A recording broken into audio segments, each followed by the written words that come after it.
Thank you for joining us. You are watching Insights with PT, and I am so stoked and excited today. We're concluding the marriage series, and we have not just me as a special guest to ask the questions, but I have an amazing guest with Pastor Tola today in the person of Pastor Cove. And we're going to kick it right off with questions. And with Pastor Cove joining us today on Insights with PT, we're going to start with you and ask the questions. And so if it's okay with you, sir, we're going to be going through with Pastor Cove. Yeah. And we've had questions that have been sent in the series that we've been going through. And one of the questions is, my husband is 42, a pastor, and I am a 32-year-old pastor's wife. He travels a lot, and I am myself most of the time believing God for the fruit of the womb. I struggle all the time to remain faithful. Sir, ma'am, can you or your wife advise me?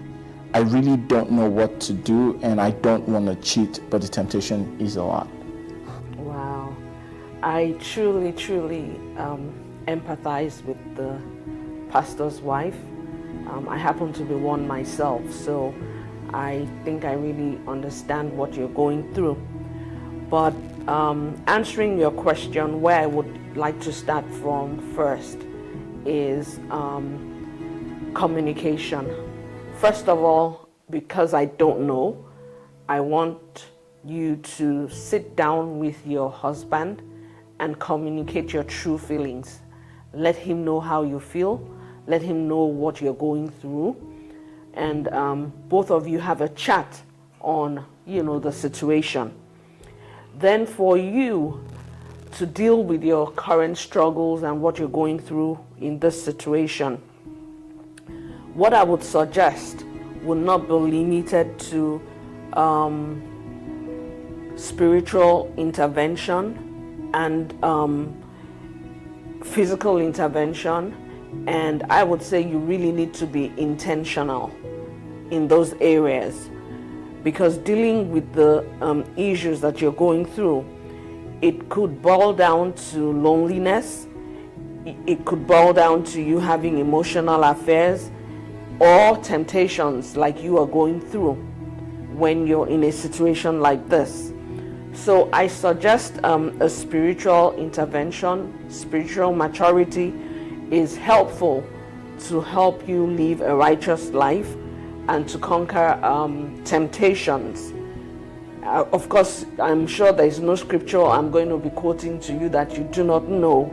And we know that anyhow and everyhow we have to resist every temptation that comes our way.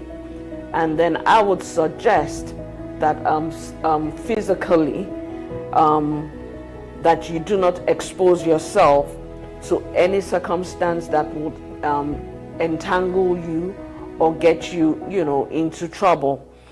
I would advise that you develop your hobbies or do things that you're passionate about during your free time, so that your mind, you can get involved and get your mind off what you're going through. I do hear infertility. That is one of the areas you're dealing with as well. But like I said, if you're able to have a chat with your husband and both of you agree on a plan, he's going out traveling a lot, I believe, for the family, but you guys can come to an agreement and a compromise and work things through. I hope I've helped out somehow. Thank you so much, ma'am. PT, you wanna give a little bit of insight? Yeah, I feel for you because your struggle is real. The struggle is real. You are young, and your husband is not really old as well, and that struggle is real. But we have to separate two things. First, we have to look at loneliness, and then we look at faithfulness.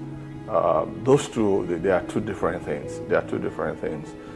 We are expected to be faithful in our marriages and relationship with our spouses.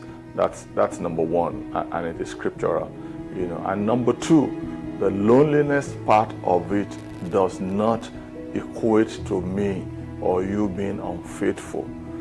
So I wanted to search your hearts very well and be able to say to yourself, the things that makes me want to be unfaithful, I need to deal with it, which my wife has spoken about earlier, which could be spiritual maturity. That's one. And number two, you need to talk to your husband. You've had that one. However, if he does not understand, or you think that things are not changing, you might need to talk to a senior pastor that he respects, so that they can be able to talk to him so that he gets what you are trying to pass across. I've had this challenge myself, several years ago. I used to get a lot of invitations, to come and minister. And I felt it was a confirmation of my call, or my calling, and also a confirmation of the fact that people more than our church members also realize what I carry and they want to be blessed. I could look at it from the selfish point of view, and that point of view is that should my wife not be happy for me that things are happening in my life? But instead, what she said is that you can't continue to go on out like this, and I'm the only one at home, and I realized that is true. The following year, I think I caught my going out by a third, and that's the truth. Of course, it's going to affect the marriage, in some other ways, but the truth is that you still have to look at the relationship and say, now to keep this relationship, there are sacrifices, to be made. So I believe if you get your husband to understand where you are, it's okay. And if not, get someone that is senior to him, that he respects, and you'll be able to listen to them. I wish you all the best. Remain faithful and be strong. And even the fruit of the womb, I have no doubt that in God's own time, He will make all things beautiful for you. God bless you. Thank you, Sam. You said something about making sacrifices, and I have a question almost similar to that, and the person was asking, how do you maintain a healthy relationship or marriage while making those compromises? Okay. The truth, honestly, is that it is difficult. But like I said, these are things that you can do. These are things that you can do. You can disagree with your spouse without being disagreeable. What do I mean by that? Do you understand? You have to be careful not to become legalistic, that everything for you becomes a no-no. When you start proving a point in your marriage, or to teach each other a lesson over disagreements, that marriage is not going to last. Do you understand? Because you can win the argument, but at the end of the day, you lose the marriage. So you have to be very careful and start to make compromises. Number two, you need to honor each other, even when you disagree. The fact that I disagree with you does not mean you should disrespect me. You understand? So you must make sure that you can state your point, without undertones of aggression or trying to pass, some, snappy comments that can erupt overnight, and then the whole thing goes all the way. Number three, I want you to know that compromises don't kill people.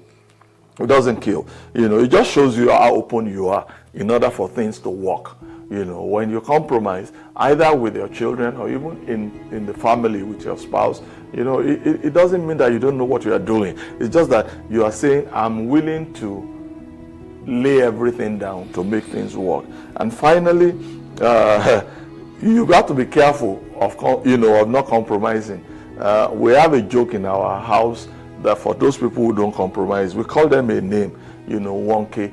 Wonky means that it's either my way or the highway, or presenteku, we call them. Do you understand? When you're a presenteku, it means that you are all by your own and everything is all about you. And guess what?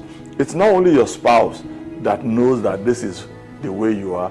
Even people that deal with you on the outside, everybody knows, and they say, you better don't touch her or don't touch him because he's praising Teku. So once I look at my wife and I say Wonke, she understands. Now you two understand now. If I call you Wonke, and then I hope you'll be able to compromise and retrace your step. Well, thank you so much, Mansa, for joining us with Insights with PT. This is just part one of many, and we still do have many questions that are coming in and are still coming in, and we'll make sure to cover everything. Thank you again, and this is Insights with PT. Thank you for watching and listening to Insights with PT, our weekly podcast streaming every week at the same time. Join us next week for the continuation of this program.